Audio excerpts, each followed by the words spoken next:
नमस्कार दोस्तों, बिहार स्पेशल के एपिसोड 3 में आप सभी का स्वागत है।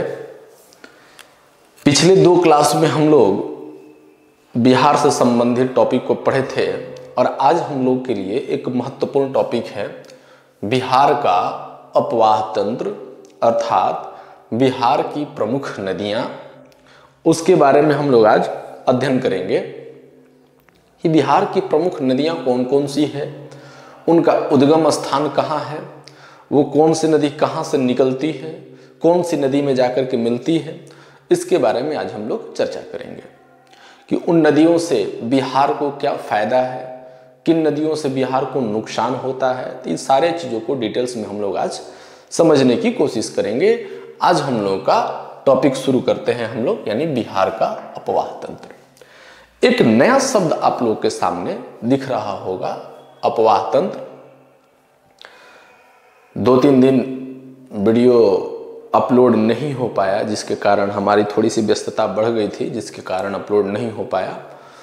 और प्रयास है कि अभी लगन का भी समय चल रहा है, थोड़ा सा इसके वजह से थोड़ी समस्या हो रही थी। तो चलिए, बिहार का अपवाह तंत्र। अपवाह तंत्र है क्या? यानी कि देखिएगा कि जल प्रवाह, जिसको कहते हैं जल प्रवाह या अपवाह के अंतर्गत किसी क्षेत्र में बहने वाली नदियों का अध्ययन होता है। अपवाह तंत्र के अंतर्गत किसी क्षेत्र में बहने वाली नदियों का अध्ययन होता है। नदियों के बहने की जो दिशा है और उसका जो प्रतिरूप है, उसी को अपवाह तंत्र कहा जाता है। अर्थात एक लाइन में कहना चाहे तो कह सकते हैं कि नदियों के बहने की दिशा एवं प्रतिरूप को अपवाह तंत्र कहा जाता है। अपवाह तंत्र न केवल किसी प्रदेश के धरातलीय स्वरूप और संरचना पर निर्भर करता है, बल्कि उस प्रदेश में जलवायु भी उसे प्रभावित करती है। बिहार का जो धरातल है, मुख्य मैदानी जो भाग है, जो उत्तर में हिमालय और दक्षिण में प्रायद्वीपीय पठार से घिरा हुआ है।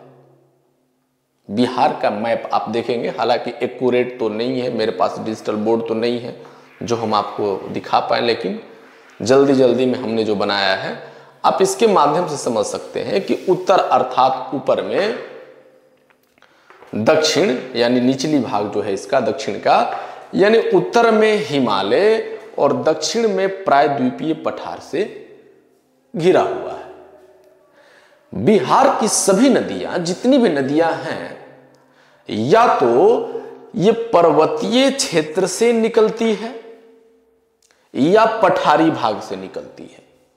नदियों को, बिहार में जितनी भी नदियां हैं, उनको निकलने का उद्गम स्थान 2 ही तरफ से है। या तो अगर उत्तर से निकल रही है तो स्वाभाविक है कि वो पर्वतीय क्षेत्र से निकल रही है। दक्षिण से कोई यदि बिहार की निकल रही है नदी, तो स्वाभाविक है कि वह पठारी भाग से निकल रही है। आप ऐसे लिख सकते हैं। अब बात करते हैं कि बिहार की सबसे सर्वप्रमुख नदी गंगा नदी है, जो पश्चिम से पूरब की ओर प्रवाहित होती है। यानी पर्वतीय यानी उत्तर से, यह हिमालय से निकलने वाली नदियों में, पर्वतीय क्षेत्र से निकलने वालियों में बिहार की सबसे प्रमुख नदी गंगा है, जो पश्चिम से पूरब की ओर प्रवाहित होती है। यानी इसका धारा जो है पश्चिम से पूरब की ओर जाती है, इतना ध्यान रखेंगे। अन्य नदियों के अंतर्गत अन्य नदियों का जो उद्गम स्थान है, उसकी जो दिशा है, उनके बंटवारा करने का आधार 2 प्रकार से है। वो कौन कौन से प्रकार हैं? पहला कि हिमालय से निकलने वाली जो नदियां हैं, या तो नदी वो हिमालय से निकल रही है या वो पठारी भाग से निकलने वाली नदी है। 2 ही प्रकार की नदी है, या तो पठारी भाग से निकल रही है, नहीं तो हिमालय से निकल रही है। इसको 2 प्रकार से बांट सकते हैं। यानी वे नदियां जो हिमालय से निकलती है और गंगा के उत्तरी मैदान में आकर के उत्तरी मैदान में दक्षिण और दक्षिण पूर्व की ओर बहती हुई गंगा में मिल जाती है, वो हिमालय से निकलने वाली नदियों में की श्रेणी में आती है, जिसके अंतर्गत देखिएगा घाघरा, गंडक, बूढ़ी गंडक, बागमती, कमला, कोसी, महानदी, अन्य छोटी मोटी और नदियां हैं। और यह नदियां जो है हिमालय स्थित हिम नदियों से प्राप्त, हिमालय स्थित हिम नदी, हिम कहने का अर्थात बर्फ से, ग्लेशियर को पिघलने से जो नदी का स्वरूप जो बनता है, यानी हिम नदियों से प्राप्त जल से सदा प्रवाहित रहती है। अतः यह अस्थाई या सदा प्रवाही, सदा नीरा नदियां कहलाती है, जिसमें सालों भर इसमें पानी भरा हुआ रहता है। यह नदियां अपेक्षाकृत लंबी होती है। किसकी बारे में बात कर रहे हैं? हिमालय से निकलने वाली अर्थात पर्वतीय क्षेत्र से निकलने वाली जो नदियां होती है उसकी चर्चा कर रहे हैं। इसलिए इसकी धारा जो होती है मंद होती है, और यह नदी जो है विसर्प, विसर्प कहने का मतलब आप समझ रहे हैं, विसर्प, क्षालनशील इत्यादि अगर कहा जाए स्थल के रूप का निर्माण करती है। समतल भाग में प्रवाहित होने के कारण यह नदियां नौकागम्य है। समतल कहने का मतलब बराबर, नौकागम्य का अर्थात इसमें सालों भर तो पानी भरा रहता है, अर्थात नौका, नाव की सहायता से आप एक स्थान से दूसरे स्थान तक इस नदी के माध्यम से आप जा सकते हैं, स्टीमर के माध्यम से आप जा सकते हैं, क्योंकि इसमें सालों भर पानी भरी रहती है। दूसरे वर्ग में जो आती है वे नदियां जो पठारी भाग से निकलने वाली नदी हैं, उसकी बात कर रहे हैं। वैसी नदी जो पठार से, दक्षिणी पठार से निकल करके उत्तर की ओर बहती हुई, उत्तर की ओर बहती हुई गंगा नदी में जाकर के मिल जाती है।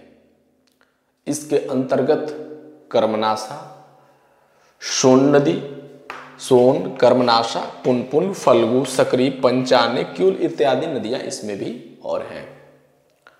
ये नदियां जो देखा जाती है ये प्रमुखतः अस्थायी होती है, बरसाती नदियां इनको भी कह सकते हैं आप। वर्षा ऋतु के समय में इसमें भारी मात्रा में जल प्रवाहित होते रहता है, लेकिन जैसे ही ग्रीष्म ऋतु की स्थिति आती है उस समय या तो ये नदियां सूख जाती है या नाले के समान ये दिखना शुरू कर दी, बहुत कम जल की मात्रा इसमें हो जाती है।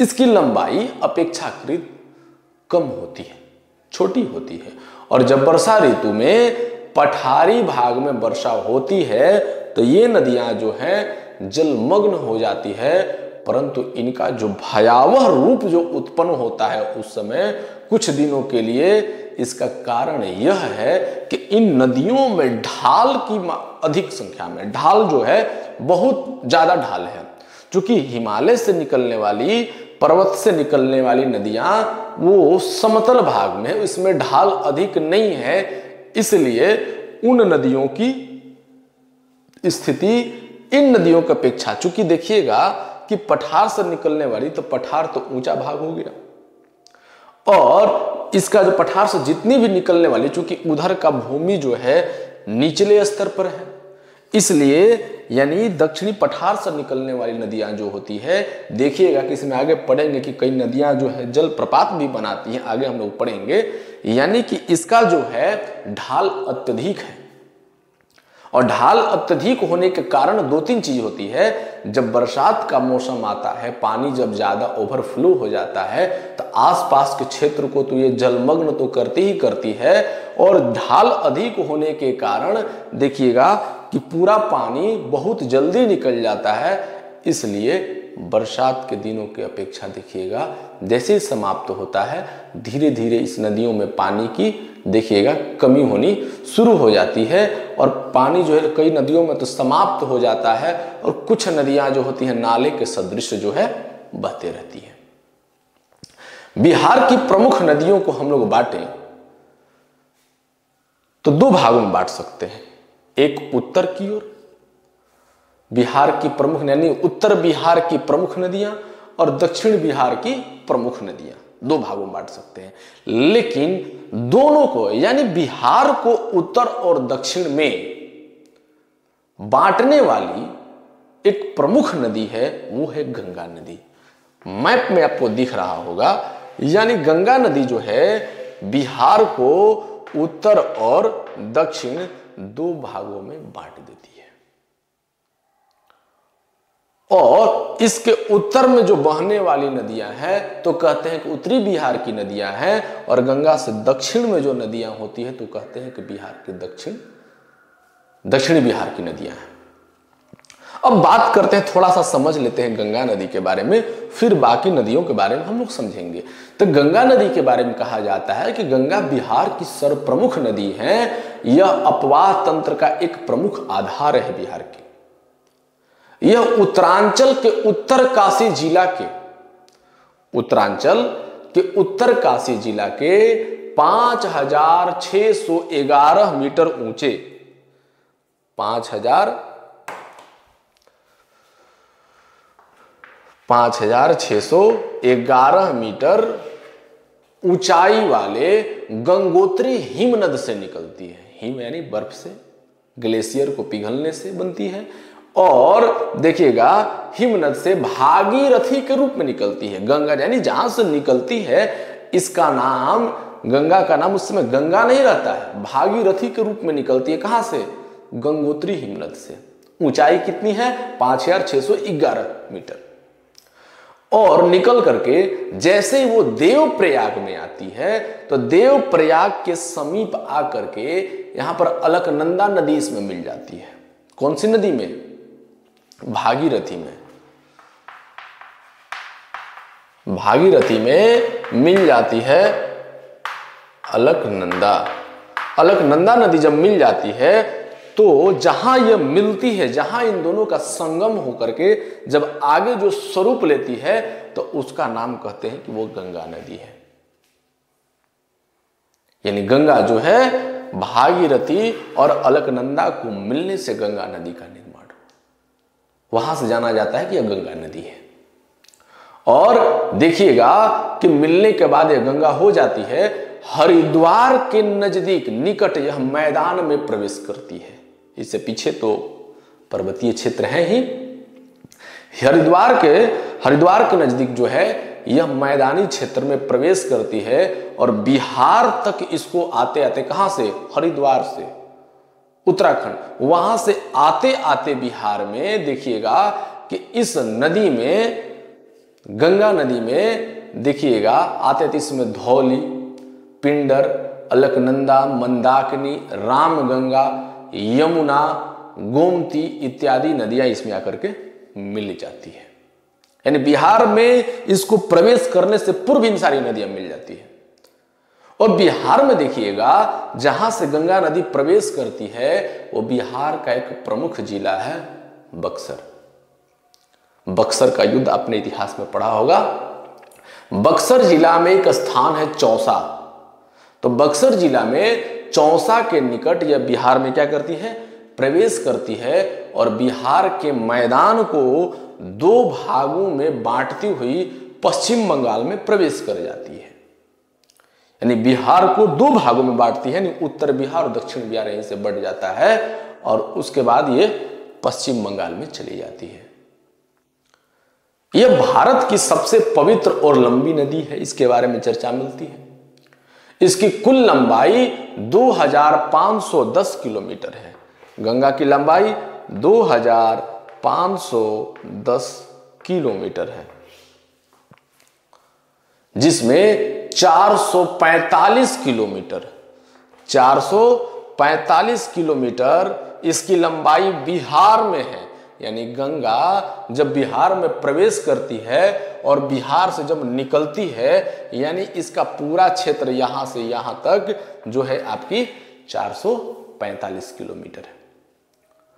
उत्तर में आकर ये गंगा जो है, यानी उत्तर में आकर गंगा में मिलने वाली नदियां जो है, इसके बाद देखिएगा कि सरजू, यानी उत्तर से आकर के मिलने वाली नदियां, जो उत्तर से आकर के नदियां मिली हुई है। उत्तर से कौन कौन से आके नदियां इसमें मिली है? सरयू, जिसको घाघरा के नाम से भी जानते हैं। छपरा के पश्चिम में इससे मिलती हुई थोड़ा आगे बढ़ने पर सारण और वैशाली जिला के समीप यह देखिएगा कि पटना के उत्तर में देखिएगा गंडक नदी से मिलती है। कुछ आगे बढ़ने पर गंगा से मुंगेर के उत्तर में बागमती, कुरसेला के समीप कोसी, मनिहारी के निकट काली कोसी और थोड़ा पूरब में और जब जाने पर देखिएगा पनर और महानंदा नदी इसमें मिलती है। दक्षिण से बह करके आकर के मिलने वाली जो नदियां हैं, जो पठारी भाग से आकर के मिलने वाली नदियों में से इसमें आप देख सकते हैं सोन नदी, कर्मनाशा, पुनपुन, फल्गु, सकरी, पंचानी, क्यूल, ये सभी नदियां हैं जो आकर के इसमें मिल जाती है। अब उत्तर बिहार की जो नदियां हैं उसको हम लोग अब समझने की शुरू करते हैं। घाघरा नदी से हम लोग शुरू करते हैं। घाघरा जो नदी है, इस नदी के बारे में अगर कहा जाए कि इसे सरयू और करनाली नदी के नाम से भी जाना जाता है। घाघरा को इसकी सहायक नदियां भेरी, सरयू, कुनवा, राप्ती, छोटी गंडक तथा दाहिने तट से इसकी जो सहायक नदी है सेली, बूढ़ी गंगा, शारदा इत्यादि। यह जो नदी है, घाघरा जो नदी है, यह तिब्बत के माप चाचुंग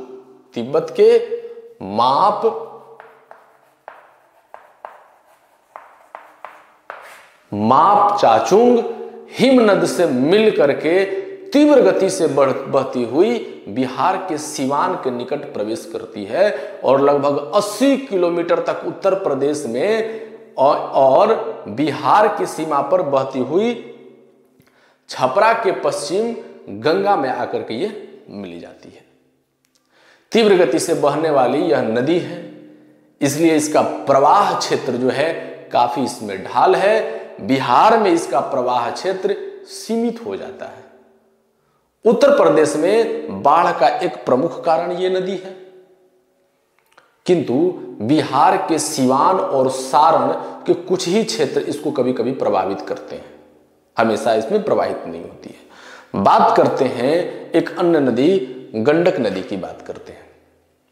यह जो नदी है नेपाल में अन्नपूर्णा, मान, गमोट और कुतांग हिमालय से निकलती है।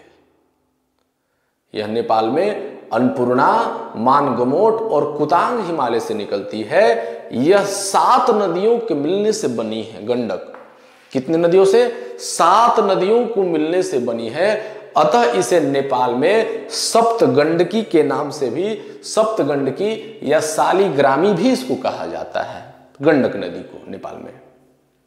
इन 7 नदियों में काली गंडक और नारायण गंडकी सबसे महत्वपूर्ण है।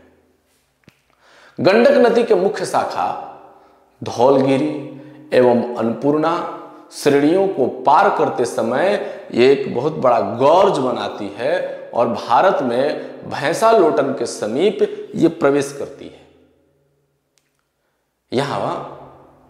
यह बिहार की उत्तरी पश्चिमी सीमा पर लगभग 120 किलोमीटर बहकर उत्तर बिहार के मैदान में यह प्रवेश करती है। यह सारण और तिरहुत प्रखंड की सीमा बना करके दक्षिण पूर्व की ओर बहती है। यह पटना के उत्तर सोनपुर और हाजीपुर के बीच गंगा में मिलती है। इसकी लंबाई 630 किलोमीटर है। इसकी लंबाई 630 किलोमीटर है। भारत में इसे नारायण भी कहा जाता है।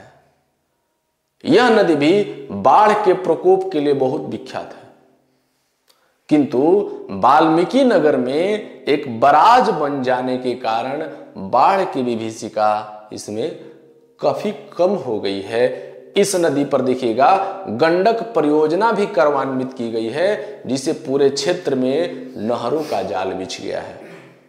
इस नदी का तीर्थ के रूप में भी वर्णन होता है। अब बात आती है बूढ़ी गंडक की। बूढ़ी गंडक जो है, यह नदी सोमेश्वर श्रेणी से पश्चिम भाग से निकल करके पूर्वी चंपारण, मुजफ्फरपुर, बेगूसराय और खगड़िया होती हुई गंगा में मिलती है। तेउर नदी से मिलने के पूर्व इसे सिकहरना और मिलने के बाद बूढ़ी गंडक कहते हैं। दो बात ध्यान रखिएगा, तेउर नदी जब आकर इसमें मिलती है तो इससे पहले जो है इसको सिकहरना, और जब मिल जाती है तो इसका नाम क्या हो जाता है, बूढ़ी गंडक। यह जो है गंडक के समानांतर उत्तर पश्चिम से दक्षिण पूर्व की ओर बहती है। हिमालय से आने वाली गंगा इस सहायक नदियों में सबसे लंबी है, किंतु अब जो है बागमती नदी, बागमती कोसी नदी में मिलती है। बूढ़ी गंडक नदी ने भी अपना मार्ग लगभग परिवर्तन कर लिया है। देखा जाए मसान, बेलोर, पई, उरिया और धनौती इसकी सहायक नदी है बूढ़ी गंडक की। अब बात आती है बागमती नदी की। तो यह नदी जो है नेपाल में हिमालय की महाभारत श्रेणी से निकलती है। नेपाल में कहां से निकलती है, महाभारत श्रेणी से निकलती है और काठमांडू घाटी से प्रवाहित होती हुई शिवालिक पर्वत श्रेणी को पार करके तराई यानी सीतामढ़ी जिला का जो क्षेत्र पड़ता है उसमें प्रवेश करती है। तराई जो है मंद ढाल वाला क्षेत्र है और अत्यधिक जलोढ़ के कारण यह विसर्प बनाती हुई अपना मार्ग परिवर्तित करती है। पहले यह बूढ़ी गंडक में मिलती थी, किंतु अब जो है कोसी नदी में मिलती है। मुजफ्फरपुर और दरभंगा जिला में यह अपनी सहायक नदियों जैसे कि लाल बकिया, लखनदेई इत्यादि के साथ बाढ़ से लगभग प्रत्येक वर्ष जानमाल की हानि पहुंचाती है। कोसी परियोजना के अंतर्गत देखिएगा कि इस नदी को भी नियंत्रित करने के लिए पुल और बांध बनाए गए हैं। इसके दाहिने भाग से आकर के मिलने वाली सहायक नदियों में है मनोहरा, मरीन, खला, अधवरा, कमला और बाईखर। बाईं तरफ से मिलने वाली जो नदियां हैं वो है लाल बकिया, विष्णुमती, और इस नदी की कुल लंबाई जो है 394 किलोमीटर है। अब आता है एक नदी की चर्चा, कमला नदी की बात आती है। यह भी जो है कोसी की सहायक नदी है।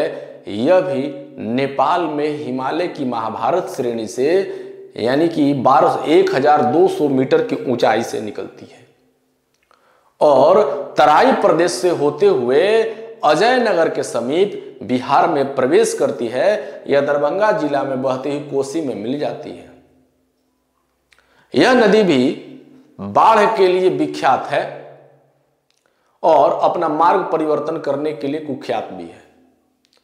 पहले यह कढ़ागोला के समीप गंगा में मिलती थी, लेकिन मार्ग परिवर्तन करके अब यह कोसी में मिल जाती है। चंदाहा, ठाकुर खोला, बैजनाथ खोला, जीवा, घुर्मी, लोईजरा, मैनावती, ये जो नदियां हैं इनकी सहायक नदियां हैं। किसकी? कमला नदी की। अब बात आती है सबसे ज्यादा चर्चा में रहने वाली बिहार की नदी कोसी नदी की बात आती है। कहा जाए कोसी नदी को बिहार का शोक भी कहा जाता है, क्योंकि बरसात के समय में जब अपना यह रूप लेकर के आती है, विकराल रूप लेकर के आती है, कई क्षेत्र कईयक कहा जाए 100 गांव इसके, कहिएगा कि 100 से अधिक गांव इसके चपेट में आ जाते हैं और लाखों करोड़ों जान माल की क्षति होती है। स्थिति इसकी इतनी दयनीय कर देती है, कहा जाए कि मार्ग परिवर्तन करने और भयंकर बाढ़ के लिए एकदम सबसे जो है बिहार की प्रसिद्ध नदी, इसलिए इसको बिहार का शोक भी कहा जाता है। शोक अर्थात दुख। यह नेपाल में काठमांडू के उत्तर पूर्व स्थित, नेपाल के उत्तर में नेपाल, बिहार के यानी काठमांडू के उत्तर पूर्व स्थित गोसाई स्थान से निकलती है और कंचनजंगा को पार करती हुई तराई क्षेत्र में पहुंचती है। यह भारत नेपाल को सीमा को पार कर चतरा के बराह क्षेत्र में बिहार में प्रवेश करती है।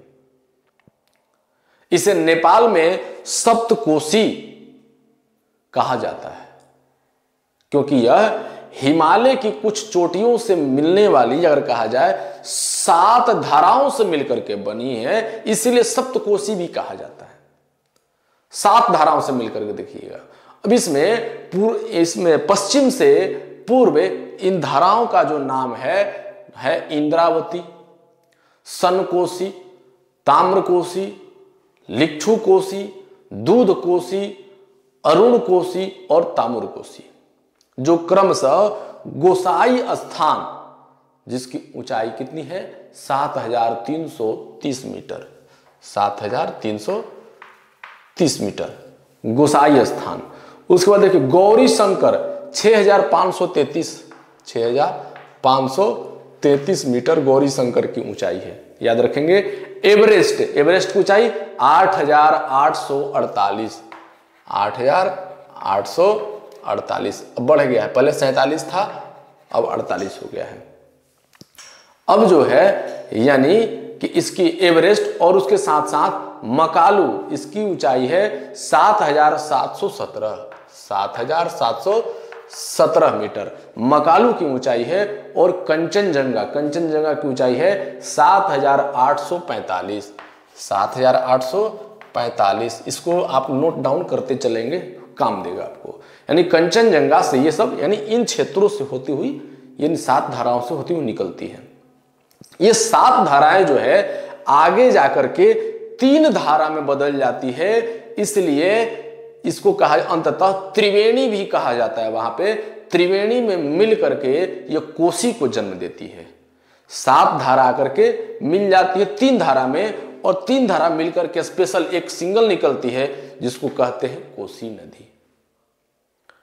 पर्वत श्रेणी से उतरकर यह तराई के क्षेत्र में आने के बाद इसकी धारा जो होती है, यानी तराई के क्षेत्र में आने से पूर्व इसकी धारा बहुत तेज होती है, क्योंकि वहां पर ढाल होता है। और जब यह मैदानी क्षेत्र में, तराई क्षेत्र में प्रवेश करती है, तो इसका जो स्पीड होता है, पानी का बहाव होता है, मंद हो जाता है। इसका जल जो है समतल मैदान में फैल कर बहता है। चूंकि यह नदी विश्व की कुछ ऊंची पर्वत चोटियों से निकलती है, अभी हमने आपको बताया। इसलिए इसमें सिल्ट, बालू के साथ साथ अपार जल राशि इसमें रहती है। बाढ़ के लिए तो ये कुख्यात है ही। ये नदी अपने मुहाने पर सिल्ट जमा करके मार्ग परिवर्तन भी कर लेती है, अर्थात जिसको यहां से बहना रहता है वहां पर जमा करके सिल्ट जमा कर देगी, बालू जमा कर देगी और नया रास्ता बना लेगी साइड से।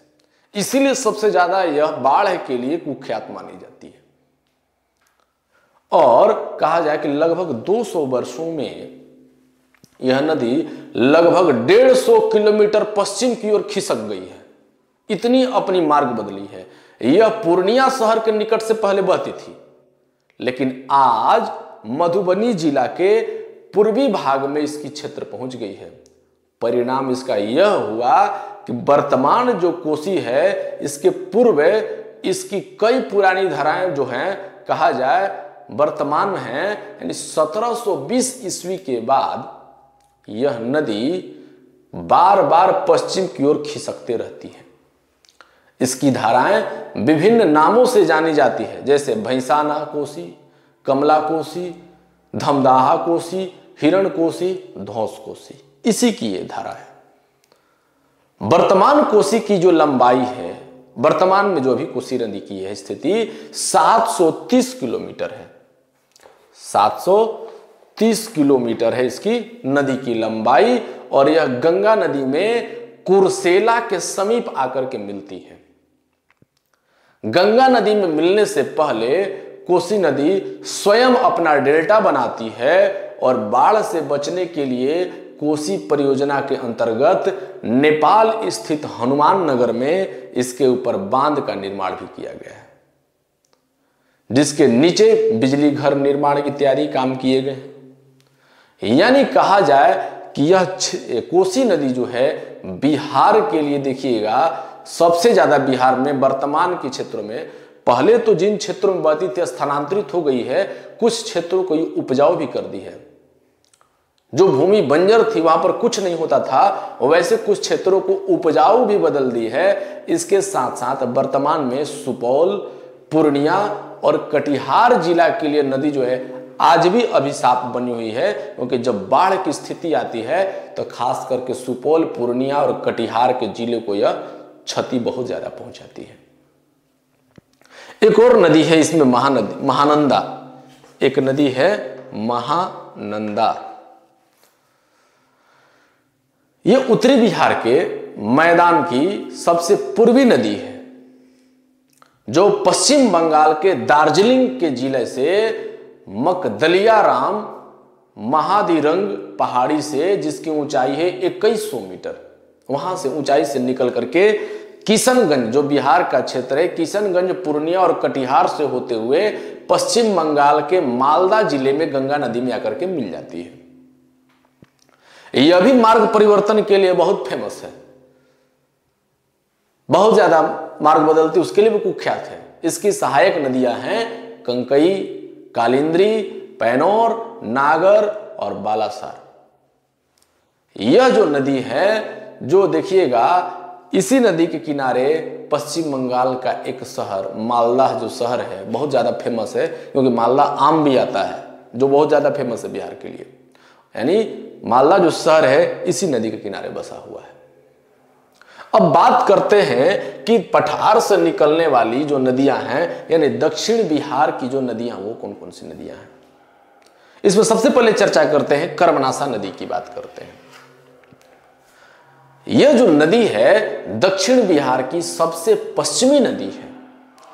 दक्षिण बिहार की सबसे पश्चिमी नदी है, जो मिर्जापुर जिला में कैमूर की पठारी के उत्तरी ढाल से 350 मीटर की ऊंचाई, कितनी ऊंचाई, 350 मीटर की ऊंचाई से उत्पन्न होकर के करमपुर, बक्सर के पास चौसा के पास गंगा में आकर के कर्मनाशा नदी मिल जाती है। और यह अपने प्रवाह मार्ग में लंबी दूरी तक उत्तर प्रदेश और बिहार राज्य के बीच सीमा रेखा बनाती है। बिहार उत्तर प्रदेश को बांटती है यह नदी, कर्मनाशा नदी। यानी कर्मनाशा नदी के उस पार उत्तर प्रदेश और इस पार बिहार। यह विंध्याचल की पहाड़ियों से निकल करके उत्तर पूर्व दिशा में बहती हुई चौसा के समीप गंगा में आकर के मिल जाती है। धार्मिक इसकी मान्यता है कि कर्मनाशा नदी जो है अपवित्र नदी है। दैनिक धर्म के दृष्टि से इसको अपवित्र माना गया है। यह छान पत्थर के समीप 90 मीटर की ऊंचाई, 90 मीटर की ऊंचाई के मैदान से उतरती है, जिसके नीचे 30 मीटर का गहरा बिल्कुल खड़ा क्षेत्र पड़ता है। यानी कि यहां पर एक जो है बहुत बड़ा एक सुंदर जलप्रपात भी बनाती है नदी। बिहार में धनौती, दुर्गावती जो है, ये दो नदी इसकी सहायक नदी हैं। कर्मनाशा की दो सहायक नदी धनौती और दुर्गावती नदी है।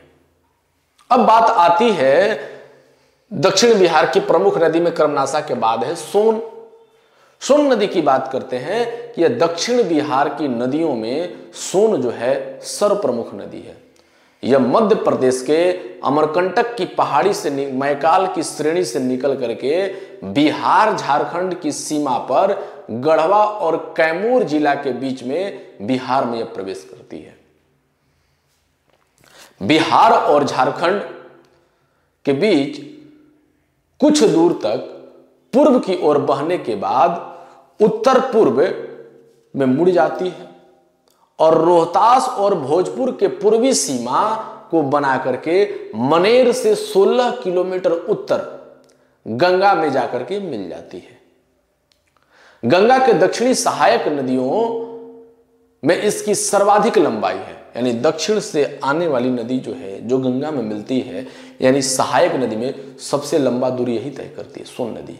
इसकी सहायक नदी की दूरी है 760 किलोमीटर, 760 किलोमीटर। किंतु इसका एक ही तिहाई भाग बिहार में प्रवाहित होता है। कुल लंबाई सोन की कितनी है? 760 किलोमीटर। एक तिहाई भाग 3 से भागा दे देंगे, वही क्षेत्र जो उतना ही बिहार में बहता है।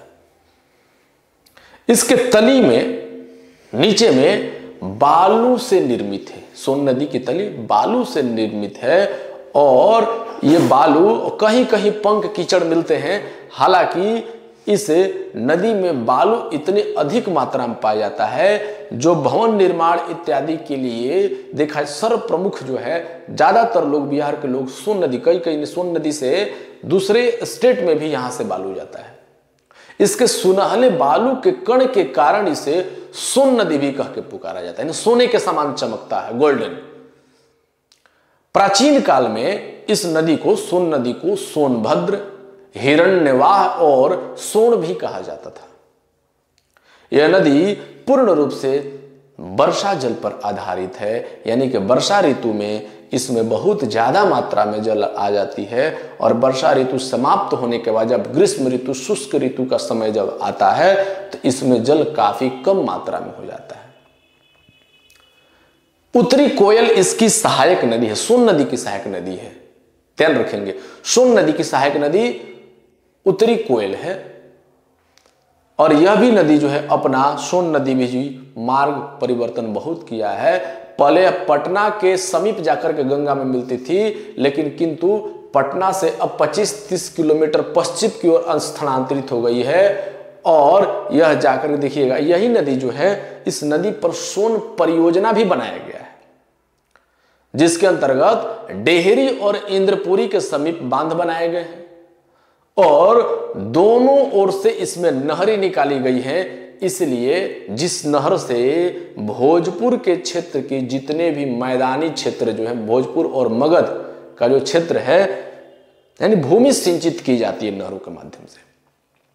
बारून और डेहरी में जल विद्युत गृह बनाए गए हैं इसी नदी पर, जिसे जल विद्युत का उत्पादन होता है। सोन नदी को कहा जाए, सोन नदी की नहरों ने भोजपुर के मैदान का जो शुष्क क्षेत्र को बिहार का चावल का उत्पादक बना दिया। बिहार में अगर चावल का, यानी भोजपुर के क्षेत्र में चावल उतना नहीं होता था, लेकिन सोन नदी के कारण, इनकी नहरों को निकाली गई नहरों के कारण इस क्षेत्र को चावल का प्रमुख उत्पादक क्षेत्र बना दिया है। सोन के बाद बात आती है चर्चा पुनपुन नदी की। यह दक्षिण बिहार की दूसरी मुख्य नदी है। यह पलामू के चौराहा पहाड़ी से निकल करके सोन के लगभग समानांतर और औरंगाबाद, जहानाबाद, पटना जिला में बहती है। नौबतपुर के समीप यह पूर्व की ओर मुड़ जाती है और गंगा में फतुहा के समीप जाकर के मिलती है। फतुहा गंगा से, पटना से लगभग 15 से 20 किलोमीटर की दूरी पर स्थित है। वहीं पर जाकर के गंगा में मिल जाती है। गंगा में फतुहा के समीप मिलने के बाद मिलती है इसमें दरधा, बटाने, रामरेखा, टेकारी, बेलारू, अदरी, मदार, धावा, सिनाने और मुरहर नदी जो है, इसकी सहायक नदियां हैं जो इसमें आकर के मिल गई हैं, पुनपुन में आकर के मिल गई हैं। यह नदी में सालों भर पानी भरा रहता है, परंतु केवल वर्षा ऋतु में ही नाव से आप इसमें आ जा सकते हैं। पानी तो रहता है, लेकिन उस पानी को क्या करते हैं किसान लोग, अपनी भूमि की सिंचाई करने के लिए उस नदी में ही घेर घेर करके अपने स्टोर करके पानी को रखते हैं। एक कहा जाए कि छोटा सा डैम टाइप का बना करके पानी को रोक करके रखते हैं, इसलिए नाव से आने जाने लायक हमेशा ये सालों भर नहीं रहता है।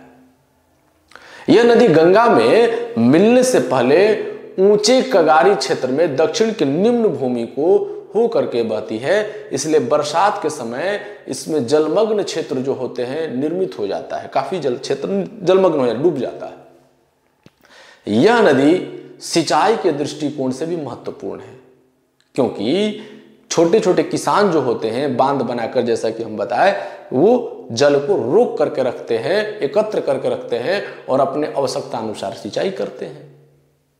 यह धार्मिक दृष्टिकोण से नदी बहुत पवित्र है। पुनपुन नदी कहा जाता है कि इस नदी में स्नान करके पिंड दान करने से पूर्वजों की आत्मा की शांति मिलती है और उनको मोक्ष की प्राप्ति हो जाती है। अब इसके बाद आता है फल्गु।